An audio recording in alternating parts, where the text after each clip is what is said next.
The Catholic Diocese of Buffalo, New York, recently announced the closure of nearly 90 churches, a move driven by declining attendance and the financial fallout from bankruptcy and abuse scandals. All across America, a quiet but profound change is happening. On Sundays, where bells once rang to call communities together, there is now often silence. Thousands of churches are closing their doors for the last time, a trend that is reshaping the spiritual and social landscape of our nation. Experts estimate that between 4,000 and 4,500 Protestant churches shut down each year. When you consider that only about 3,000 new churches are being started annually, the math shows a steady net loss. This isn't just about buildings, it's about the communities that once thrived within them, and what their absence means for the future. The scale of this trend is truly staggering. Some projections warn that as many as 100,000 churches could close in the coming years, which represents a significant portion of all houses of worship in the United States. This isn't a small, isolated issue affecting only a few denominations, it is a widespread phenomenon. From grand, historic cathedrals in bustling cities to small, humble chapels in rural towns, the story is often the same. The empty pews and locked doors tell a tale of shifting demographics, changing beliefs, and economic hardships that have converged to create this silent exodus from organized religion. For generations, churches were more than just places to pray. They were the cornerstones of community life, serving as centers for social gatherings, support networks, and charitable work. They hosted potlucks, daycare centers, and meetings for groups like Alcoholics Anonymous. When a church closes, a community loses more than a place of worship. It loses a vital hub that connected neighbors and provided a safety net for those in need. The disappearance of these institutions leaves a void that is often difficult to fill, impacting the social fabric of towns and cities across the country in ways we are only just beginning to understand. This trend affects both Protestant and Catholic churches, though sometimes for different reasons. For example, similarly, the United Methodist Church has seen many congregations leave or close due to internal disagreements over social issues. The story is repeated in countless denominations, each facing its own unique challenges but ultimately contributing to the same overarching narrative of decline in traditional religious practice in America. One of the most significant factors forcing churches to close is money. Running a church, especially an older one, is incredibly expensive. The costs of maintaining large, historic buildings, from fixing a leaky roof to paying for heating and electricity, can easily run into tens of thousands of dollars each year. At the same time, donations are shrinking. As congregations get smaller, there are fewer people to give money. The traditional practice of tithing, or giving a percentage of one's income to the church, is also less common than it used to be. This combination of high costs and lower income creates a financial crisis that many churches simply cannot overcome.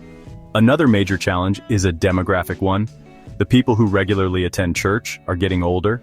Many congregations are filled with loyal members who have been attending for decades, but they are not being replaced by younger generations. Young adults and families are not joining churches at the same rate as their parents and grandparents did. This generational gap means that as older members pass away or become unable to attend, the pews become emptier. Without new, younger members to bring energy, ideas, and financial support, a church's vitality slowly fades away, making it difficult to sustain its operations and ministries for the long term. The decline in church attendance is also linked to broader changes in American society and beliefs. For decades, church membership was a central part of American identity, but that is no longer the case. According to Gallup polls, the percentage of Americans who belong to a church, synagogue, or mosque has fallen below 50% for the first time in nearly a century. People are more mobile, less tied to their local communities, and often find spiritual fulfillment in other ways. The rise of online communities and alternative forms of spirituality has given people options that don't involve sitting in a pew every Sunday morning. The COVID-19 pandemic made a difficult situation even worse. When churches were forced to close their doors to prevent the spread of the virus, many shifted to online services. While this was a necessary measure, it accelerated the decline for many struggling congregations. Online services often failed to create the same sense of community and connection that in-person worship provides. Furthermore, online giving did not always make up for the loss of the collection plate. For churches that were already on the brink, the pandemic was the final push that made it impossible to keep their doors open. When a church closes its doors, it leaves behind more than just an empty building. It leaves behind a piece of history and architecture that was once central to its community. Fortunately, many of these beautiful and historic structures are finding new life through a process called adaptive reuse.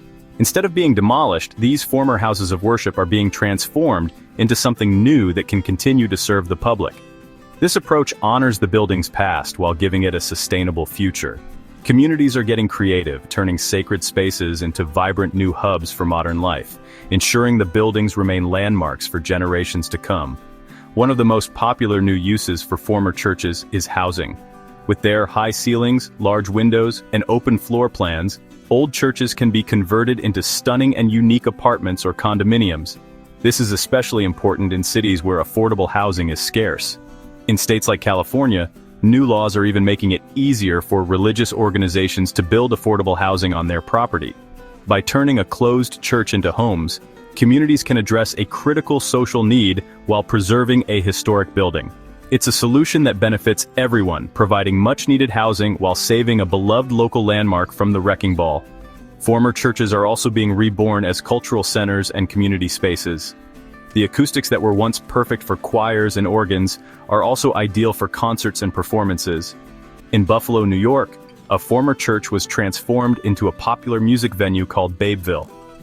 Other closed churches have become art galleries, theaters, libraries, and community centers that host a wide range of activities and services.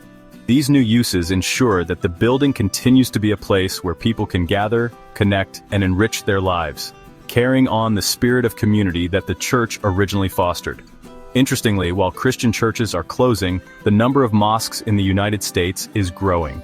Data shows a steady increase in mosques over the past 2 decades, with an average of about 65 new ones being established each year between 2010 and 2020.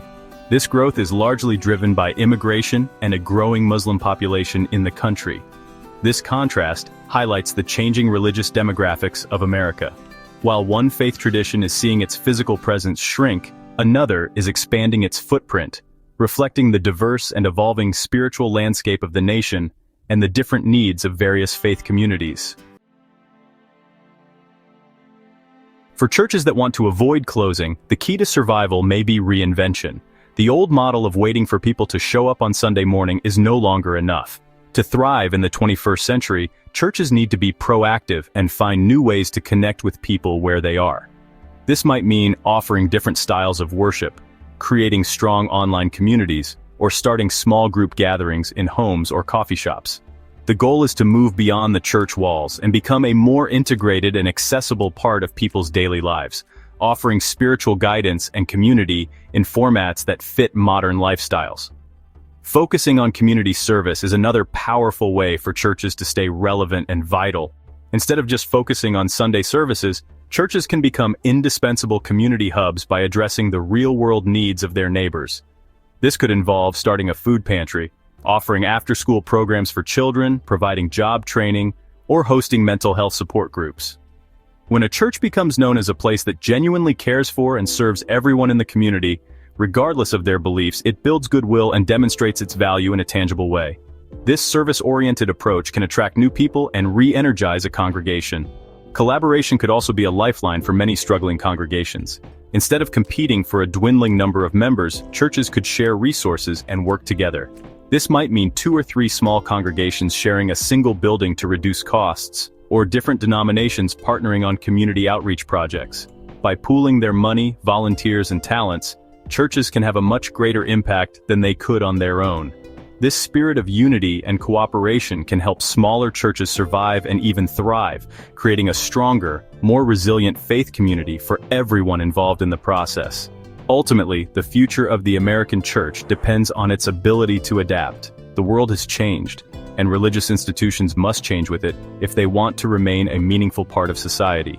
This means being willing to let go of traditions that no longer serve the community, embracing new technologies to reach a wider audience, and listening deeply to the needs of younger generations. It will require courage, creativity, and a renewed focus on the core message of love and service. The churches that succeed will be those that prove they are not just historic buildings, but living, breathing communities dedicated to making the world a better place.